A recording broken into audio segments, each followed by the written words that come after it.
Deputy Presiding Officer. And can I start by thanking all organisations which have provided useful briefings during the passage of the bill, this emergency bill, and also to the Parliament's Bill team for the work that they have done. And as I said during the Stage 1 debate, the Scottish housing market is complex, especially here in the capital. We rely on that mixed housing model to provide the homes Scotland needs now and in the future, and we continue to be concerned about the impact this bill will have. But, Deputy Presiding Officer, I wanted to use the time I have today to speak about those which this bill will not impact on and not support. People who are already being failed by this SNP Green government. That is the 26,000 people in 26,000 homeless households in Scotland today. Now, the Cabinet Secretary said everyone should have a safe, warm place to live, and I agree. But under this SNP government, homelessness applications have increased by 3%. There's been an increase in households in temporary accommodation by 4%. There are 32,592 adults and 14,372 children registered homeless in Scotland today. The number of homeless adults has increased by 6%. The number of homeless children has increased by 17%. Households with children now spend more time in temporary accommodation. Households with children are 4% more likely to spend 7 to 12 months in temporary accommodation than households without children. And they're also 6% more likely to spend more than a year in temporary accommodation. Homeless applications, on average, are taking longer to process.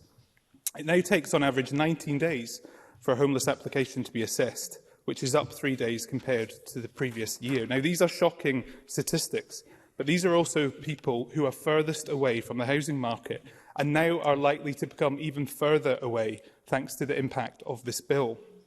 Now, as Crisis said to the Local Government Committee on Tuesday, the homelessness system is bursting at the seams.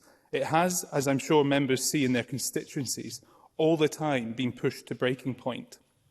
Crisis also expressed concern about the knock-on impacts that there might be on the market. They stated, from our perspective, when there is a reduction in the supply of private rented housing, those who are most likely to be squeezed out of the market are those at the lowest end of the income distribution and those at the highest risk of homelessness. There is a worry that it will become more difficult to support people who are experiencing homelessness into tenancies. Now, the loss of significant numbers of private rented properties is likely to be the consequence of this legislation if it is not lifted as soon as possible. That impact will be even greater in rural communities. And international evidence demonstrates that impact and the sort of intervention we are seeing SNP and Green ministers making into the housing market. Yes. Cabinet Secretary. In his analysis of what is impacting on landlords, does he recognise the immediate impact in the here and now today of the rise in interest rates? Because that was the point John Blackwood made in the meeting he had with us, that actually in the here and now, not about what's coming, in the here and now, interest rate rises are what is putting in jeopardy landlords' mortgages and the tenancies of tenants. Does he recognise that? Miles Briggs. As I said to the Cabinet Secretary just the other day, that's happening across Western Europe, across the world at this moment in time. It's not a Scottish-specific problem. What seems to be a Scottish-specific problem, though, is this SNP and Green government for 15 years has not built enough affordable homes. That is a clear problem we see in Scotland today. And why is that? Yes. Cabinet Secretary. I know that various members have said that this is a global issue, that interest rates are a global issue, not particular to the UK.